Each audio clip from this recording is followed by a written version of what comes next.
ಇವತ್ತಿನ ನನ್ನ ಪಯಣ ಪ್ರೀತಿಯ ಕಡೆಗೆ, ಪ್ರೀತಿಯ ಜೊತೆಗೆ ಅಂದ್ಕೊಂಡು ಬಂದಿರೋದು ಸೇಲಂಗೆ. ತಮಿಳ್ನಾಡಿನ ಸೇಲಮಿಗೆ ಬಂದಿದ್ದಾನೆ. ಸದ್ಯಕ್ಕಂತೂ ರಿಟರ್ನ್ ಹೋಗೋದಕ್ಕೆ ಯಾರದು ಬುಕ್ಕಿಂಗ್ ಇಲ್ಲ. ಮಲಗೋಣ ಅಂತ ಮಲಗಕ್ಕೆ ಮೊದಲು ಪ್ರಯತ್ನ ಪಟ್ಟರೆ ಯಾಕೋ ನಿದ್ದೆ ಬರಲಿಲ್ಲ. ಅಷ್ಟು ಹೊತ್ತಿಗೆ ಸರಿಯಾಗಿ ನನ್ನ 8 ವರ್ಷದ ಇವತ್ತಿನ ದಿನ ಜ್ಞಾಪಕ ಬಂತು. ನನಗೆ ದಾಂಪತ್ಯ ಜೀವನಕ್ಕೆ ಹೆಜ್ಜೆ ಇಟ್ಟು ಸರಿಯಾಗಿ ಇವತ್ತಿಗೆ 8 ವರ್ಷ ಕಳೆದಿದೆ. ಆ ಒಂದು ಅದ್ಭುತ ಕ್ಷಣಗಳನ್ನು ನೆನಪು ಮಾಡ್ಕೊಳ್ತಾ ಮನೆಯವರು ಮನೆಯಲ್ಲಿದ್ದಾರೆ, ನಾನು ಸೇಲಮಲ್ಲಿದ್ದೇನೆ. ಬಟ್ ಸ್ಟಿಲ್ ಈ ಜೀವನ ಅನ್ನೋ ಒಂದು ಹಾದಿಯಲ್ಲಿ, ಜೀವನದ ಹಾದಿಯಲ್ಲಿ, ಬದುಕಿನ ಹಾದಿಯಲ್ಲಿ ಇದೆಲ್ಲ ಸಾಮಾನ್ಯವಾಗಿರ್ತಕ್ಕಂಥದ್ದು. ಅದೇ ನಾನು ಮೊನ್ನೆನೇ ಯಾವುದೋ ಒಂದು ವಿಡಿಯೋದಲ್ಲಿ ಹೇಳಿದ್ನಲ್ಲ, ಒಂದೊಂದು ಸಲ ಭಾಳ ವಿಶೇಷವಾಗಿರುತ್ತೆ. ಈ ಹಕ್ಕಿಗಳು ಅದರ ಆಹಾರವನ್ನು ಹುಡುಕೊಳ್ತಾ ವಲಸೆ ಹೋಗ್ಬಿಡ್ತದೆ. ಮತ್ತೆ ಅದರ ಸ್ಥಳವನ್ನು ಹುಡುಕೊಂಡು ಮತ್ತೆ ಬರುತ್ತಂತೆ. ಇದು ನಾನು ಯಾವಾಗಲೂ ಕೇಳಿದಂಥ ವಿಚಾರ. ಈ ಪಕ್ಷಿಗಳಲ್ಲಿ ವಿಶೇಷವಾಗಿ ಏನಪ್ಪ ಅಂದರೆ, ಅದಕ್ಕೆ ಬೇಕಾದ ಆಹಾರನ್ನೇ ಅದು ಸ್ವೀಕಾರ ಮಾಡ್ತಕ್ಕಂಥದ್ದು. ಅದಕ್ಕೆ ಅದರ ಫುಡ್ಡೇ ಇರಬೇಕು. ಅಂದರೆ ವಿಶೇಷವಾದ ಹಕ್ಕಿಗಳು ನಾನು ಹೇಳ್ತಾ ಇರೋದು. ಆಮೇಲೆ ಅದಕ್ಕೆ ತಕ್ಕಂತಹ ಒಂದು ವಾತಾವರಣ ನಿರ್ಮಾಣ ಆಗಿರಬೇಕು. ಅಂದರೆ ಎನ್ವಿರಾನ್ಮೆಂಟ್, ಪ್ರಕೃತಿ. ಆ ಪ್ರಕೃತಿಯಲ್ಲಾಗ್ತಕ್ಕಂತಹ ಬಿಸಿಲಿನ ತಾಪಮಾನಗಳ ವ್ಯತ್ಯಾಸ ಆದಾಗ ಆ ಪಕ್ಷಿಗಳಿಗೆ ಪಾಪ ನೋಡಿ, ನೀವು ಅದಕ್ಕೆ ಯಾವ ಮನೆ ಇರಲ್ಲ, ಯಾವುದೋ ಗೂಡು ಕಟ್ಕೊಳ್ಳೋದು ಯಾವುದೋ ಮರದಲ್ಲಿ ಒಂದು ಕೊಂಬೆಯಲ್ಲಿ ಇರುತ್ತೆ. ಅದಕ್ಕೆ ತಾಪಮಾನದಲ್ಲಿ ವ್ಯತ್ಯಾಸ ಆದಾಗ ಅದರ ವಂಶವನ್ನು, ಅಂದರೆ ಅದರ ಮಕ್ಕಳುಗಳನ್ನು ಕಾಪಾಡ್ಕೊಳ್ಳೋದಕ್ಕೋಸ್ಕರ ವಲಸೆ ಹೋಗುತ್ತೆ ಹೊರಗಡೆಗೆ. ಹಾಗೆ ಕೆಲವೊಂದು ಸಲ ನಮ್ಮ ಮನುಷ್ಯರ ಜೀವನದಲ್ಲೂ ಕೂಡ ಈ ಪ್ರಯಾಣಗಳು ಅಂತಕ್ಕಂಥದ್ದು ಇದ್ದೇ ಇರ್ತದೆ. ಅಂದರೆ ಮನುಷ್ಯ ಸ್ಥಾನ ಪರ್ಯಟನೆಗಳು ಮಾಡಬೇಕಾಗತ್ತೆ. ಯಾಕೆಂದರೆ ಆಹಾರವನ್ನು ಅರಸ್ಕೊಂಡು ಮನುಷ್ಯ ಕೂಡ ಕೆಲವೊಂದು ಸಲ ಕೆಲವೊಂದು ಎನ್ವಿರಾನ್ಮೆಂಟ್ಗಳನ್ನು ಸಹಿಸ್ಕೊಳ್ಳೋದಕ್ಕಾಗೋದಿಲ್ಲ. ಅದಕ್ಕೆಲ್ಲ ಭಾಳಷ್ಟು ಉದಾಹರಣೆಗಳಿದೆ. ಆದರೆ ಸದ್ಯದ ಮಟ್ಟಿಗೆ ಅಂಥ ಪರಿಸ್ಥಿತಿ ಅಂತೂ ಏನಿಲ್ಲ. ಆದರೆ ಯಾಕೆ ಈ ವಿಚಾರವನ್ನು ಹೇಳ್ತಾ ಇದ್ದೀನಿ ಅಂತಂದರೆ, ವಿಶೇಷವಾಗಿ ಇವತ್ತು ನನ್ನ ಮದುವೆಯಾಗಿ 8 ವರ್ಷ ಕಳೆದಿದೆ. ಅಂತಹ ಒಂದು ಅದ್ಭುತ ದಿನ, ಅಂತಹ ಒಂದು ಒಳ್ಳೆಯ ಸಮಯ, ದಾಂಪತ್ಯ ಜೀವನ ಜ್ಞಾಪಕ ಬಂತು. ನಾನು ಮೊನ್ನೆ ಯಾವುದೋ ಒಂದು ವಿಡಿಯೋವನ್ನು ನೋಡ್ತಾ ಅದರಲ್ಲಿದ್ದ ಹಲವು ವಿಷಯಗಳನ್ನು ಗ್ಯಾದರ್ ಮಾಡ್ತಾ ಇದ್ದೆ. ಯೂಶ್ವಲಿ ನಾನು ಅಷ್ಟೇ ರೀ, ಯಾವುದಾದ್ರೂ ವಿಷಯ ಸಿಕ್ತು ಅಂದರೆ ಅದರಲ್ಲಿ ಏನು ಕಂಟೆಂಟ್ ಇದೆ ಅನ್ನೋದನ್ನು ಭಾಳಷ್ಟು ಪ್ರಾಮುಖ್ಯತೆ ಕೊಡ್ತೇನೆ. ಅಂಥದ್ರಲ್ಲಿ ವಿಶೇಷವಾಗಿ ಬಂದಂತಹ ಅದೊಂದು ಸಬ್ಜೆಕ್ಟ್ ಬಗ್ಗೆ ಎಲ್ಲೋ ಒಂದು ಕಡೆ ಉಲ್ಲೇಖ ಇತ್ತು. ಆ ಉಲ್ಲೇಖದಲ್ಲಿ ಅಥವಾ ಯಾರೋ ಒಬ್ರು ಹೇಳಿರೋದು ಅನಿಸುತ್ತೆ ವಿಡಿಯೋ. ಇಂಥ ವಿಚಾರಗಳು ನಾನು ಪೂರ್ಣ ಪ್ರಮಾಣದಲ್ಲಿ ಎಲ್ಲಿ ಓದಿದೆ ಎಲ್ಲಿ ಹೇಳಿದೆ ಅಂತ ಹೇಳೋದಕ್ಕಾಗಲ್ಲ. ಬಟ್ ಆದರೆ ಓದಿದ್ದಂತೂ ಅಥವಾ ನೋಡಿದ್ದು ಸತ್ಯ. ಇದು ಒಂದು ದಾಂಪತ್ಯ ಜೀವನ ನಿಜವಾಗಲೂ ಅರ್ಥೈಸ್ಕೋಬೇಕು ಅಂದರೆ 40 ವರ್ಷ, ಅಂದರೆ ಮದುವೆ ಆದಮೇಲೆ, ಅಂದರೆ ಮದುವೆ ಯೂಶ್ವಲಾಗಿ 30ಕ್ಕೆ 33, 35ವರೆಗೂ ಅದರ ಮೇಲೂ ಆಗೋವಂಥದ್ದಿದೆ. ನಿಜವಾದ ದಾಂಪತ್ಯದ ಸವಿಯನ್ನು ಆನಂದಿಸೋದು ಯಾವಾಗ ಅಂತಂದರೆ, ಆ ದಾಂಪತ್ಯ ಪಕ್ವತೆಗೆ ಬರೋದು ಮದುವೆ ಆಗ 15-20 ವರ್ಷ ಆದಮೇಲಂತೆ. ಅಂಥ ವಿಶೇಷ ಅಲ್ವಾ? ಮದುವೆ ಆಗತ್ತೆ, ಮಕ್ಕಳುಗಳು ಆಗತ್ತೆ, ಆದರೆ ಅದರ ಪಕ್ವತೆಯನ್ನು ಅಳತೆ ಮಾಡೋದು, ಅಂದರೆ ಈ ದಾಂಪತ್ಯ ಜೀವನ ಅದ್ಭುತವಾಗಿರುತ್ತಾ ಅದು ಬೇರೆ ವಿಚಾರ. ಆದರೆ ಎಲ್ಲೋ ಒಂದು ಕಡೆ ಅದರ ತಿರುಳಿನ ಸ್ವಾದ ಅಂತ ಹೇಳಬಹುದು. ಆ ಒಳಗಡೆ ಇರತಕ್ಕಂಥ ಕಂಟೆಂಟ್, ಇವರು ದಾಂಪತ್ಯಕ್ಕೆ ಅರ್ಹರಿದ್ದಾರೆ ಅಂತಕ್ಕಂಥ ವಿಚಾರವನ್ನು ನಾವು ಗುರುತಿಸೋದಕ್ಕೆ ಒಂದು ಅಟ್ಲೀಸ್ಟ್ ಒಂದು 50 ವರ್ಷ ಆದರೂ ದಾಟಬೇಕು ಅಂತ ಹೇಳ್ತಾರೆ. ಇದು ನಾ ಹೇಳಿದ್ದಲ್ಲ, ದೊಡ್ಡವರು ಯಾರೋ ಒಬ್ಬರು ಒಂದು ವಿಡಿಯೋ ಮಾಡಿ ಅಪ್ಲೋಡ್ ಮಾಡಿದರು. ಅಂದರೆ 50 ವರ್ಷ ಗಂಡ ಹೆಂಡತಿ ಅವರ 50ನೇ ವಯಸ್ಸಲ್ಲಿ ಜೊತೆ ಇದ್ದರು ಅಂದರೆ ಅವರು ನಿಜವಾದ ದಂಪತಿಗಳು ಅಂತ.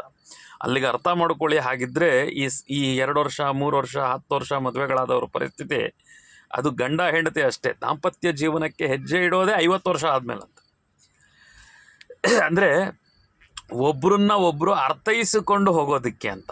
ಬಟ್ ನಿಜ ಹೇಳಬೇಕು ಅಂತಂದರೆ, ಈ ನನ್ನ ಪ್ರಕಾರ ಮೀನ್ಸ್ ನಾನೇನು ತಿಳ್ಕೊಂಡಿದ್ದೇನೆ, ನಾನು ಪೂರ್ಣ ಪ್ರಮಾಣದಲ್ಲಿ ತಿಳ್ಕೊಳ್ಳಿಲ್ಲ ಅಂದರೂ ಕೂಡ ನಾನು ತಿಳ್ಕೊಂಡಿರೋದು ಹೇಳಬೇಕಲ್ಲ. ಒಬ್ಬರು ಅರ್ಥ ಮಾಡ್ಕೊಳ್ತಕ್ಕಂಥದ್ದು ಅನ್ನೋದೇ ಒಂದು ಅತ್ಯಂತ ಕ್ಲಿಷ್ಟ ವಿಚಾರ. ಒಬ್ಬ ವ್ಯಕ್ತಿಯನ್ನೋ, ಒಂದು ವಸ್ತುವನ್ನೋ, ಮತ್ತು ಇನ್ಯಾವುದೋ ಒಂದು ಬಿಹೇವಿಯರ್ಗಳನ್ನು ನಾವು ಅರ್ಥ ಮಾಡ್ಕೊಳ್ತೀವಿ ಅಂತಕ್ಕಂಥದ್ದು ಭಾಳ ಸೂಕ್ಷ್ಮ ವಿಚಾರ, ಮತ್ತು ಅದನ್ನು ತಿಳ್ಕೊಳ್ಳೋ ಪ್ರಯತ್ನ ಮಾಡ್ತಕ್ಕಂಥದ್ದು ಕೂಡ ಇನ್ನೂ ಅದು ಗಾಂಭೀರ್ಯ ವಿಚಾರ ಅಂದರೂ ಕೂಡ ತಪ್ಪಿಲ್ಲ, ಗಂಭೀರವಾಗಿರುತ್ತೆ. ಯಾಕೆಂದರೆ ತೀವ್ರ ಸ್ವರೂಪದಲ್ಲಿರುತ್ತೆ. ಒಬ್ಬ ವ್ಯಕ್ತಿಯನ್ನು ನಾವು ಹೇಗೆ ಅರ್ಥ ಮಾಡ್ಕೊಳ್ಳೋದು, ಒಂದು ಮನಸ್ಸನ್ನು ಹೇಗೆ ಅರ್ಥ ಮಾಡ್ಕೊಳ್ಳೋದು ಅಂದರೆ it is related to psychology. ಆದರೆ ಈ ದಾಂಪತ್ಯದಲ್ಲಿ ಹಾಗಲ್ಲ. ಇಲ್ಲಿ ಅರ್ಥ ಮಾಡ್ಕೊಳ್ಳೋದು ಅಂತಂದರೆ ಬ್ಯಾಲೆನ್ಸ್ ಮಾಡ್ಕೊಳ್ತಕ್ಕಂಥದ್ದು. ಗಂಡ ಹೆಂಡತಿ, ನಮ್ಮಲ್ಲಿ ಒಂದು ಉದಾಹರಣೆ ಹೇಳ್ತಾರೆ. ಒಂದು ಎತ್ತಿನ ಬಂಡಿಗೆ ಹೋಲಿಸ್ತಾರೆ ದಾಂಪತ್ಯವನ್ನು, ಅಂದರೆ ಗಂಡ ಹೆಂಡತಿಯನ್ನು. ಆ ನೊಗವನ್ನು ಇಡ್ತಾರಲ್ವ ಎತ್ತಿನ ಮೇಲೆ, ಆ ಎತ್ತಿನ ಗಾಡಿಯನ್ನು ಎಳೆಯೋದಕ್ಕೋಸ್ಕರ ಅದನ್ನು ನೊಗವನ್ನು ಇಬ್ಬರ ಮೇಲೆ ಕುತ್ತಿಗೆಯ ಮೇಲೂ ಇಡ್ತಾರೆ, ಅಂದರೆ ಎತ್ತಿನ ಕುತ್ತಿಗೆಯ ಮೇಲೆ.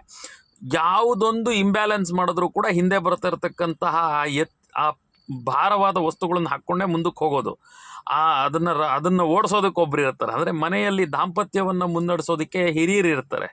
So we have to keep on respect the elders. ದೊಡ್ಡವರಿಗೆ ನಾವು ಕೊಡ್ತಕ್ಕಂತಹ ಗೌರವ ಇದೆಯಲ್ಲ, ಅದು ಯಾವುದೋ ಒಂದು ರೀತಿಯಲ್ಲಿ ನಮ್ಮನ್ನು ಕಾಪಾಡುತ್ತೆ ವಿನಃ ಅದು ಹಾಳು ಮಾಡಲ್ಲ. ಎಲ್ಲಿ ಯಾವ ಎತ್ತು ತಪ್ಪು ಮಾಡಿದ್ರೆ ಆ ಎತ್ತಿಗೆ ಪೆಟ್ಟು ಬೀಳುತ್ತೆ. ಆ ರೈತ, ನೀವು ಗಮನಿಸಿ ನೋಡಿ, ಒಂದಿಷ್ಟು ಉದ್ದ ಕೋಲು ಹಿಂದಿನ ಕಾಲದಲ್ಲಿ ಇರ್ತಿತ್ತು. ನಾವು ಚಿಕ್ಕ ಹುಡುಗರಿದ್ದಾಗ ನೋಡಿದ್ವಿ. ಒಂದು ಕೋಲಿಗೆ ಒಂದು ಹಗ್ಗವನ್ನು ಕಟ್ಕೊಂಡಿರ್ತಿದ್ರು, ಒಂದು ಚಿಕ್ಕ ಹಗ್ಗ. ಅದೇನು ದೊಡ್ಡ ಪೆಟ್ಟು ಬೀಳಲ್ಲ, ಆ ಎತ್ತಿಗೆ ಹೆದರ್ಸೋಕೆ ಇಟ್ಕೊಂಡಿರ್ತಿದ್ರು. ನಿಜ, ಅವತ್ತಿನ ಕಾಲಕ್ಕೆ. ಇವತ್ತು ಅದನ್ನು ಏನು ಮಾಡಿ, ಇವತ್ತು ಆ ಥರದ್ದು ಎತ್ತಿನ ಗಾಡಿಗಳು ನೋಡೋದೇ ಅಪರೂಪ ಆಗ್ಬಿಡಿದೆ. ಇಲ್ಲವೇ ಇಲ್ಲ ಅಂದರೂ ಸುಳ್ಳಲ್ಲ. ನಾನಂತೂ ಇತ್ತೀಚೆಗೆ ಆ ಥರದ್ದು ಬಂಡಿ ಕಾಣಿಸುತ್ತೇನೋ ಅಂತ ಹುಡುಕ್ತಿದ್ದೀನಿ. ಎಷ್ಟು ಚೆನ್ನಾಗಿರೋದು ಆ ಎತ್ತಿನ ಬಂಡಿ ಮೇಲೆ ನಾವು ಕಬ್ಬು ತಿನ್ಕೊಂಡು, ಏನದು ಹೋಗ್ತಾ ಇರೋ ಎತ್ತಿನ ಗಾಡಿನಲ್ಲಿ ಓಡ್ಕೊಂಡು ಹೋಗಿ ಯಾರೋ ಒಬ್ಬರು ಹುಡುಗ ಹತ್ಬಿಟ್ಟ ಅಂದರೆ ಅದನ್ನು ಹತ್ಸ್ಕೊಳ್ಳೋರು ಪಾಪ ಆಗಿನ ಕಾಲದಲ್ಲಿ ರೈತರು. ನಾವು ಅವನ್ನ ಹಿಡ್ಕೊಂಡು ಅದನ್ನು ಹತ್ತಬೇಕು, ಓಡೋ ಎತ್ತಿನ ಗಾಡಿನ. ಅಂದರೆ ಆ ಭಾರದ ಆ ಎತ್ತಿನ ಗಾಡಿ, ನಿಜ ಹೇಳಬೇಕು ಅಂತಂದರೆ ಇಟ್ಸ್ ಎ ಸೈನ್ಸ್ ಆ್ಯಕ್ಚುಲಿ. ಆ ನೊಗವನ್ನು ನಾವು ಅದನ್ನು ಇಟ್ಟಾಗ ಎರಡೂ ಕುತ್ತಿಗೆ ಮೇಲೆ ಬಂದಾಗ ಆ ಭಾರವನ್ನು ಬ್ಯಾಲೆನ್ಸ್ ಆಗ್ತಿತ್ತದು. ಅಷ್ಟು ಭಾರ ಪೂರ್ಣ ಪ್ರಮಾಣದಲ್ಲಿ ಅದ್ರ ಮೇಲೂ ಬೀಳಲ್ಲ. ಅದು ಎಳೆದಾಗ ಅದೊಂದು ಸಣ್ಣ ಒಂದು ಪುಷ್ ಆಗೋದಕ್ಕೆ ಅದಕ್ಕೆ ಎಷ್ಟೋ ಒಂದು ಶಕ್ತಿ ಅನ್ನೋದು ಎನರ್ಜೈಸ್ ಮಾಡಿಕೊಂಡು ಉಪಯೋಗಿಸ್ಕೊಳ್ಳುತ್ತೆ. ಆದರೆ ಯಾವುದೋ ಒಂದು ಎತ್ತು ಹೇಳಿದ ಮಾತು ಕೇಳಲಿಲ್ಲ ಅಂದರೆ ಆಗ ಎಲ್ಲ ಎಡವಟ್ಟು ಸ್ಟಾರ್ಟ್ ಆಗುತ್ತೆ. ಯಾವುದೋ ಇನ್ನೊಂದು ಎತ್ತ ಮೇಲೆ ಭಾರ ಬಿದ್ದಾಗ ಅದರ ಮಧ್ಯೆ ಭಿನ್ನಾಭಿಪ್ರಾಯ ಬಂದು ಅದಕ್ಕೆ ಕತ್ತಿನ ನೋವಾಗ್ಬಿಟ್ಟು ಅದು ಹೇಳಿದ ಮಾತು ಕೇಳದಿರೋ ಥರ ಆಗ್ಬಿಡ್ತದೆ. ಆ ಥರ ದಾಂಪತ್ಯ ಜೀವನದಲ್ಲಿ ಕೂಡ ಗಂಡ ಹೆಂಡತಿ ಆ ಜವಾಬ್ದಾರಿಗಳು, ಆ ಭಾರಗಳು ಒಂದು ಹಂತದವರೆಗೂ ಕೂಡ ಅದನ್ನು ಬ್ಯಾಲೆನ್ಸ್ ಮಾಡ್ತಕ್ಕಂಥದ್ದು ನಿಜವಾಗಲೂ ಅಂದುಕೊಂಡಷ್ಟು ಸುಲಭ ಅಲ್ಲವೇ ಅಲ್ಲ. ನನಗೆ ನಿಜವಾಗಲೂ ಆಶ್ಚರ್ಯ ಆಗುತ್ತೆ. ಯಾರಾದರೂ ಒಂದು 50 ವರ್ಷ ದಾಟಿರ್ತಕ್ಕಂಥ ಗಂಡ ಹೆಂಡತಿ ಅವರು ಒಟ್ಟಿಗೆ ಬಂದಾಗ ನಾನು ಅವರನ್ನು ನೋಡಿದಾಗ ಆಶ್ಚರ್ಯ ಪಡ್ತೇನೆ. ಎಂಥ ಜೀವನ ನಡೆಸಿದಾರ್ರೀ ಇವರು ಅಂತ. ಅಂದರೆ ಒಂದು ಕಡೆ ಆ ಜೀವನದಲ್ಲಿ ಆ ದುಡಿಮೆಯನ್ನು ನೋಡಬೇಕು, ಮಕ್ಕಳು ಮರಿಗಳನ್ನು ಸಾಕೋದನ್ನು ನೋಡಬೇಕು, ಇನ್ನೊಂದು ಕಡೆ ಅವರ ಒಂದು ಆರೋಗ್ಯಗಳನ್ನು ನೋಡ್ಕೋಬೇಕು. ಹಾಗಿದ್ದರೂ ಕೂಡ ಆ ಒಂದು ಅದ್ಭುತವಾದ ಜೀವನವನ್ನು ಲೀಡ್ ಮಾಡಿಕೊಂಡು 50 ವರ್ಷ 60 ವರ್ಷದವರೆಗೂ ಹೋಗ್ತಾರೆ, 70 ವರ್ಷದವರೆಗೂ ದಾಂಪತ್ಯ ಎಳೀತಾರೆ. ಅವ್ರಿಗೆ ಏನು ಬೇಕೋ ಇವರು ಒದಗಿಸ್ಕೊಡ್ತಾರೆ ಆರೋಗ್ಯಕ್ಕೆ ಪೂರಕವಾಗಿ. ವಯಸ್ಸುಗಳಾದಮೇಲೆ ಒಬ್ರನ್ನೊಬ್ರು ಬಿಟ್ಟು ಇರಲಾರದಷ್ಟು ಪ್ರೀತಿಯನ್ನು ಹಂಚ್ಕೊಂಡು ಬದುಕ್ತಾರೆ ಅಂತಂದರೆ ಎಂಥ ದಾಂಪತ್ಯ ಜೀವನಗಳ್ರಿ ಅದು. ನನಗೆ ಬಹಳ ಖುಷಿ ಅನಿಸುತ್ತೆ. ನಾನು ನಿಜ ಹೇಳ್ತಾ ಇದ್ದೇನೆ, ಯಾರಾದರೂ 60 ವರ್ಷದ ಗಂಡ ಹೆಂಡ್ತಿ ಯಾವಾಗ ಬುಕ್ಕಿಂಗ್ ಕಾರಲ್ಲಿ ಕೂತರೋ ಇಲ್ಲ ಇನ್ನೆಲ್ಲೋ ನಾನು ದೇವಸ್ಥಾನಕ್ಕೆ ಹೋದಾಗ ಅವ್ರುಗಳನ್ನ ನೋಡಿದಾಗ, ಅವ್ರ ಜೊತೇಲಿ ಕೂತಿದ್ದು ನೋಡಿದಾಗ ಎಂಥ ಅದ್ಭುತವಾದ ಜೀವನ.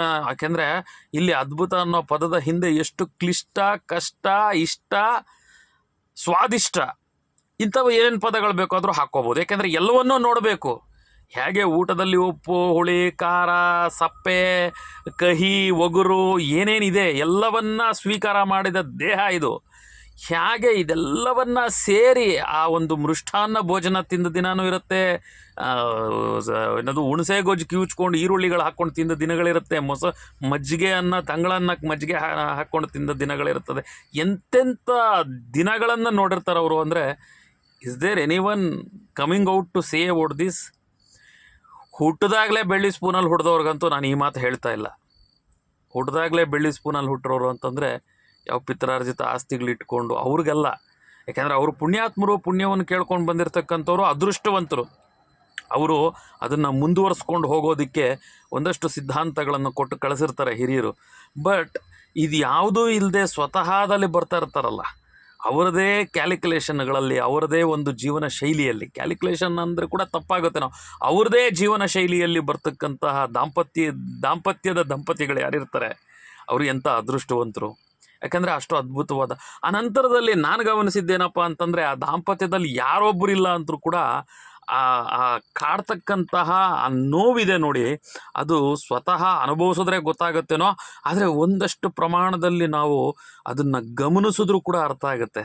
ಅಂದರೆ ಬಹಳಷ್ಟು ವರ್ಷಗಳು ಗಂಡ ಹೆಂಡತಿ ಕಿತ್ತಾಡ್ಕೊತಾರೋ, ಜಗಳ ಆಡ್ಕೋತಾರೋ, ಮುದ್ದಾಡ್ಕೊತಾರೋ, ಏನೋ ಗುದ್ದಾಡ್ಕೊತಾರೋ, ವಾಟ್ ಎವರ್ ಇಟ್ ಈಸ್, ನಾಲ್ಕು ಗೋಡೆ ಮಧ್ಯೆ ನಡೀತಕ್ಕಂಥ ಹಲವಾರು ವಿಚಾರಗಳನ್ನು ಅವರು ಅದನ್ನು ಮನಸ್ಸಿನಲ್ಲೇ ಇಟ್ಟುಕೊಂಡು ಅಷ್ಟಷ್ಟು ವರ್ಷಗಳು ಸಂಸಾರಗಳು ಮಾಡಿ ಆ ನಂತರದಲ್ಲಿ ಯಾರೋ ಒಬ್ಬರು ಇಲ್ಲ ಅಂದಾಗ ಅವರು ಪಡ್ತಕ್ಕಂತಹ ಆ ವೇದನೆ, ವ್ಯಥೆ ನಿಜವಾಗಲೂ ಅದು ಎಷ್ಟು ಬಾಧಾಕರವಾಗಿರುತ್ತೆ. ಆದರೆ ಇದೆಲ್ಲವನ್ನ ಮರೆಸಿಬಿಡುತ್ತೆ ದಾಂಪತ್ಯ ಜೀವನ. ಮುಂದೇನಾಗುತ್ತೋ ನಮಗೆ ಗೊತ್ತಿಲ್ಲ. ಪುನೀತ್ ರಾಜ್ಕುಮಾರ್ ಅವ್ರು ಹೇಳ್ತಾರೆ, ಮುಂದೇನಾಗುತ್ತೋ ಗೊತ್ತಿಲ್ಲ, ಹಿಂದೇನಾಗಿತ್ತೋ ಗೊತ್ತಿಲ್ಲ, ಈಗೇನಾಗ್ತಾಯಿದೆ ಅದು ನೋಡೋಣ ಅನ್ನೋದ್ರ ಬಗ್ಗೆ. ಆದರೆ ನಿಜ ಪ್ರಾಕ್ಟಿಕಲ್ಲಾಗಿ ಇವತ್ತು ಈಗ ಏನು ನಡೀತಿದೆ ಅನ್ನೋದ್ರ ಬಗ್ಗೆ ಕಾಳಜಿ ಎಷ್ಟರ ಮಟ್ಟಿಗೆ ಇರಬೇಕು ಅನ್ನೋದಕ್ಕಿಂತ ಹೆಚ್ಚಾಗಿ ಭವಿಷ್ಯದ ಅರಿವನ್ನಿಟ್ಕೊಂಡು ಬದುಕಿದಾಗ ನಿಜ ಇವತ್ತಲ್ಲ ನಾಳೆ ಎಲ್ಲರೂ ಹೋಗೋರೆ, ಇದನ್ನು ಮರೆತು ಎಷ್ಟು ಜನ ಬದುಕ್ತಿದ್ದಾರೆ ಅಂತ ನೋಡಿದಾಗ ನಗು ಬರುತ್ತೆ, ನಿಜವಾಗ್ಲೂ ನಗು ಬರುತ್ತೆ. ಯಾಕೆ ಅಂತಂದರೆ, ಯಾಕೆ ಇದು ಸೀರಿಯಸ್ ವಿಷಯ ಅಲ್ವಾ, ಯಾಕೆ ನಗು ಬರುತ್ತೆ ನಿಮಗೆ ಅಂತ ಕೇಳ್ಬೋದು. ಅಂಥ ಸೀರಿಯಸ್ ವಿಷಯವನ್ನು ಸಿಲ್ಲಿಯಾಗಿ ತೊಗೊಂಬಿಡ್ತಾರಲ್ಲ ಕೆಲವರು, ಆಗ ನಗಲೇಬೇಕಲ್ವೇನ್ರಿ. ಭವಿಷ್ಯದ ಜೀವನವನ್ನು ಸೀರಿಯಸ್ಸಾಗಿ ತೊಗೊಳ್ಳೋರು ಸಿಲ್ಲಿಯಾಗಿ ತೊಗೊಂಡಾಗ ಅವ್ರಿಗೆ ಬುದ್ಧಿ ಹೇಳೋರು ಯಾರು, ಹೇಳ್ಕೊಡೋರು ಯಾರು? ಏಕೆಂದರೆ ಅವರು ಹೇಳಿದ ಮಾತಿಗೆ ಬಗ್ಗೋರು ಅಲ್ಲದೇ ಇದ್ದಾಗ, ಹೇಳಿದ ಮಾತಿಗೆ ಬಗ್ಗೋರು ಅಲ್ಲದೆ